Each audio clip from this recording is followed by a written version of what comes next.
¿Porque no andaba contigo? No, Señor. Porque no andaba con nosotros.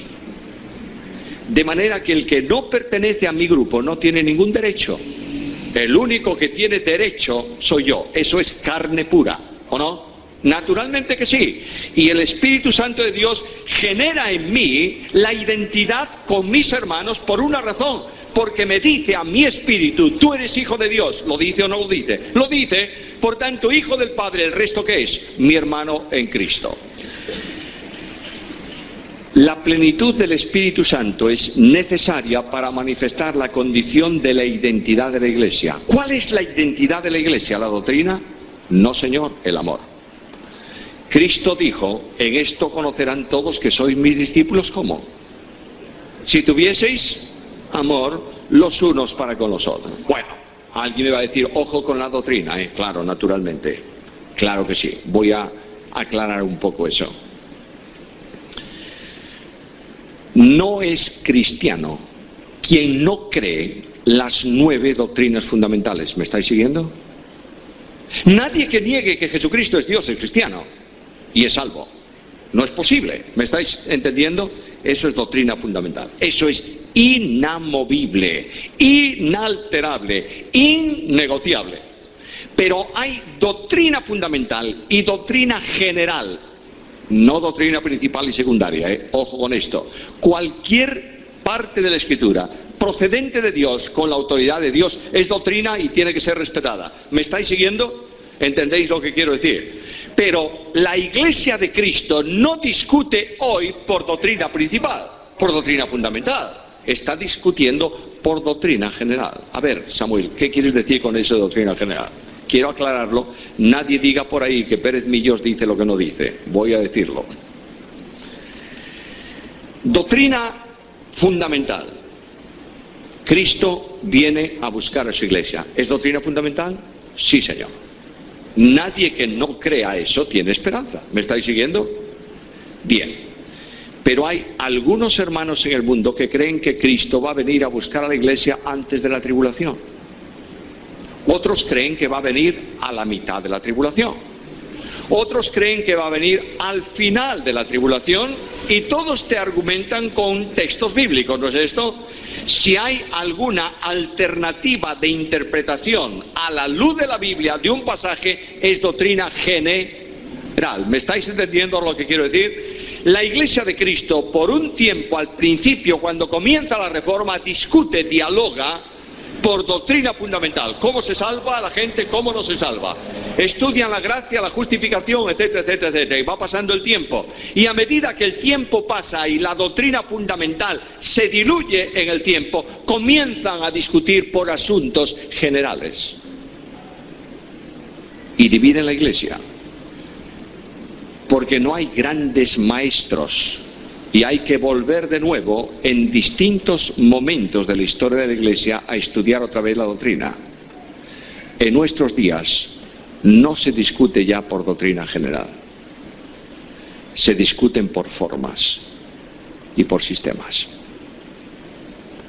Y las congregaciones se fragmentan porque esto se hace aquí de esta manera y esto se hace de esta forma en otra, y hay un conflicto de intereses personales de tal dimensión que no hay comunión. Quiero decirte algo muy importante. Los hombres intentaron variar el mandamiento de Cristo, os conocerán por el amor. Han intentado variarlo por os conocerán por nuestros principios. Y hay muchos hermanos que han levantado un altar a los principios y han quemado el amor en ese altar. Cualquier ministerio en la iglesia que no descanse en el amor es ruido que molesta a Dios y molesta a la iglesia. ¿Entiendes esto? Y cuando Juan habla de nuevo nacimiento, por favor, es la Biblia. Yo no quiero decir nada de mí mismo, no quiero ninguna opinión mía. Mi opinión no vale para nada. Voy a la Biblia. Cuando Juan dice, ¿tú quieres saber si eres salvo o no? ¿Qué dice Juan? El que no ama a su hermano está en tinieblas. Y Juan dice, no pretendas tener comunión con Dios si no tienes comunión con tu hermano. Porque nuestra comunión es verdaderamente ¿con quién? ¿Con el Padre y con su Hijo Jesucristo. La razón del amor es el motor del ministerio en la Iglesia. De modo que cualquier cosa hecha sin amor no vale para nada. La plenitud del Espíritu Santo es necesario para vivir la vida de humildad. Tengo muchos problemas yo con la vida de humildad. A lo largo de los 30 años que llevo en el ministerio, en el pastorado de la Iglesia, no es que sea más humilde, pero he aprendido a bajar la cabeza. Mi carácter personal no es un carácter para que te pisen un pie y decir, bueno, písame el otro. No, yo no soy así. Dentro de nuestra iglesia hay otro pastor que es la medalla anversa. Hace poco tiempo en una reunión de la mañana entraron a nuestro culto dos ancianos de la iglesia adventista. Bueno, vengan toda la iglesia adventista, encantados de recibirlos, vamos a predicarles la palabra. Pero después de la reunión se dedicaban a repartir dentro del local CDs con la doctrina adventista, diciendo que nosotros estábamos equivocados en blanco. Bueno, resumo la historia. Cuando yo salgo del ministerio y bajo del púlpito y voy a la puerta, ya estaba el otro pastor de la iglesia hablando con ellos. Y yo los vi. ¡Qué bondad de hombre! ¡Qué condescendencia! Pero miren ustedes, se dan cuenta que yo no soy tan condescendiente, ¿sabes? De manera que cuando los vi les dije a los hermanos que había por allí, vengan esos CDs, por favor, traigan. Y le digo a los dos, en la puerta de la calle, porque la próxima vez que yo los vea aquí adentro haciendo esto, subo al púlpito, paro el culto y hablo sobre los adventistas. ¿Quieres?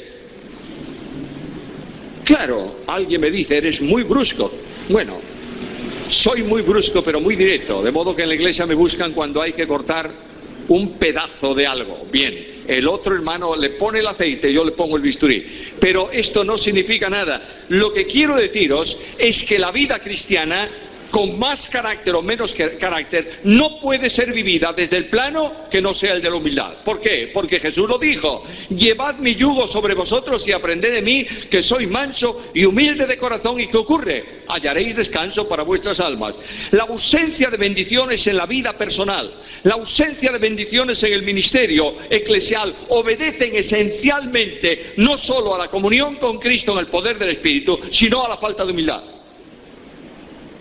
Dije el otro día, lo repito esta noche, la iglesia de Cristo está sobrada de grandes y está necesitada de humildes. La iglesia de Cristo no puede funcionar porque Dios resiste ¿a quién? A los soberbios, y da gracia a los humildes. Qué tremenda tragedia en nuestros días. Yo he visto discutir a personas para ver quién tenía el último mensaje de una conferencia. ¡Qué vergüenza! ¡Qué vergüenza! Yo he visto a personas pelearse por la presidencia de una reunión. No, bueno, pelearse. ¿Me entendéis lo que estoy diciendo? No anduvieron a bofetadas, pero da lo mismo. Porque ¿quién sino yo debo hacer esa cosa? ¡Hipócrita! Cristo dijo algo muy serio: el que quiera ser el mayor de todos, hágase el siervo de todos. No hay título en la iglesia que no sea el de siervo. Cualquier otro título es bueno de la puerta de la iglesia para la calle, pero dentro de la iglesia solamente la humildad. ¿Quién te conduce a la humildad de Cristo? ¿Quién? El Espíritu Santo de Dios, que reproduce el carácter humilde del Maestro en tu vida. La plenitud es necesaria para entender la palabra. El mensaje divino necesita ser percibido por el Espíritu Santo. Leo la Escritura. El hombre natural no percibe las cosas que son del Espíritu de Dios, porque para él son locura y no las puede entender, porque se han de discernir espiritualmente. En cambio, el espiritual juzga todas las cosas, pero él no es juzgado de nadie, porque ¿quién conoció la mente del Señor? ¿Quién le instruirá? Mas nosotros tenemos la mente de Cristo. Luego la Escritura no es un libro de matemáticas, es la palabra de Dios.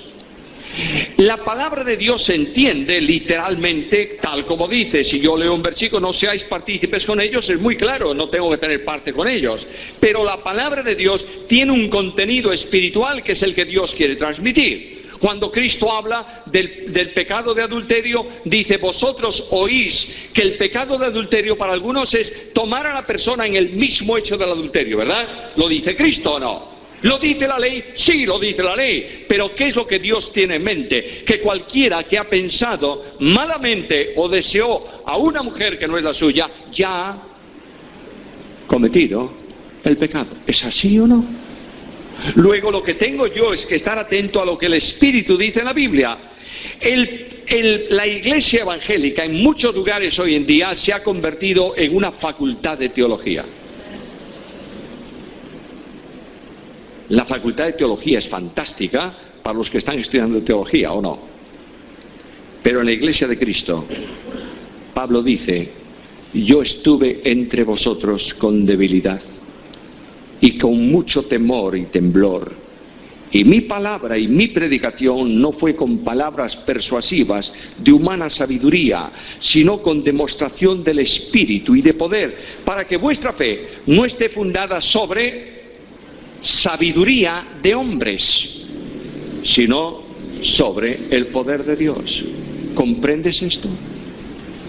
Necesitamos el Espíritu Santo para que la congregación quede impactado no por el teólogo, sino por el Espíritu. ¿Me estáis siguiendo? Alguien me dice: bueno, pero una persona que tenga poco espíritu, si tiene mucho conocimiento, va a edificar a la iglesia. Lo dudo un poco. Lo dudo. Conozco un hombre en España, y voy a terminar, voy a guardarme la mitad de las notas que tengo ahí. Conozco un hombre en España, es profesor de Biblia en la Facultad Teológica de Salamanca, es católico. Este hombre sabe de Biblia 700 veces más que yo. Tú le dices a este hombre: mira, hazme sin Biblia, hazme un bosquejo de Nahum. Y te dice en el capítulo 1 esto, en el capítulo 2 esto, en el capítulo 3. Tú hablas con él y le dices: por ahí hay un texto que dice, y él dice: me suena mucho a Zacarías. Ahí está. Es un hombre que lleva años estudiando Biblia y enseñando Biblia en la facultad. Un día estoy en Salamanca. Yo voy siempre que puedo a la Facultad Pontificia de Salamanca porque tiene una biblioteca con más de 200.000 volúmenes. Me encanta esa biblioteca. Y voy como un ratón de biblioteca a buscar cosas que me interesan allí. Cuando paso por su despacho le digo adiós, y muchas veces él me dice un día: espérame, vamos a tomar un café. Y fui con él. Y me dijo: ¿para qué estás en Salamanca otra vez? Vengo a tener unas conferencias aquí en la iglesia. ¿Y de qué vas a predicar? Y yo le dije: de identificación con Cristo. Y me dijo: oye, ¿tú crees todo lo que predicas? Yo le dije: naturalmente, porque si no lo creyese no lo predicaba.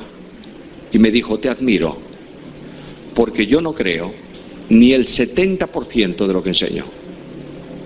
¿Qué te parece?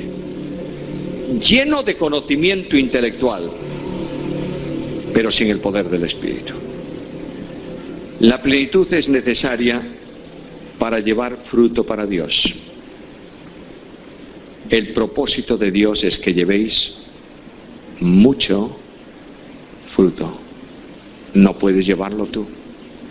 Tú eres simplemente el sarmiento que, incorporado a la vid verdadera, recibe la savia para que dé fruto. ¿Entiendes? Pero solo el Espíritu Santo de Dios te hace fructificar, porque el fruto no es tuyo, es del Espíritu. Finalmente, ¿cuál es el compromiso? Es el compromiso que Jesucristo es Dios, es cristiano y es salvo. No es posible. ¿Me estáis entendiendo? Eso es doctrina fundamental. Eso es inamovible, inalterable, innegociable. Pero hay doctrina fundamental y doctrina general, no doctrina principal. ¿Porque no andaba contigo? No, Señor. Porque no andaba con nosotros. De manera que el que no pertenece a mi grupo no tiene ningún derecho. El único que tiene derecho soy yo. Eso es carne pura, ¿o no? Naturalmente que sí. Y bueno, alguien me va a decir, ojo con la doctrina, claro, naturalmente. Claro que sí. Voy a aclarar un poco eso. No es cristiano quien no cree las 9 doctrinas fundamentales. ¿Me estáis siguiendo? Nadie que niegue tanto es necesaria para manifestar la condición de la identidad de la Iglesia. ¿Cuál es la identidad de la Iglesia? ¿La doctrina? No, señor, el amor. Cristo dijo, en esto conocerán todos que sois mis discípulos. ¿Cómo? Si tuvieseis amor los unos para con los otros. Y el Espíritu Santo de Dios genera en mí la identidad con mis hermanos por una razón, porque me dice a mi espíritu, tú eres hijo de Dios. ¿Lo dice o no lo dice? Lo dice, por tanto, hijo del Padre. ¿El resto qué es? Mi hermano en Cristo. La plenitud del Espíritu Santo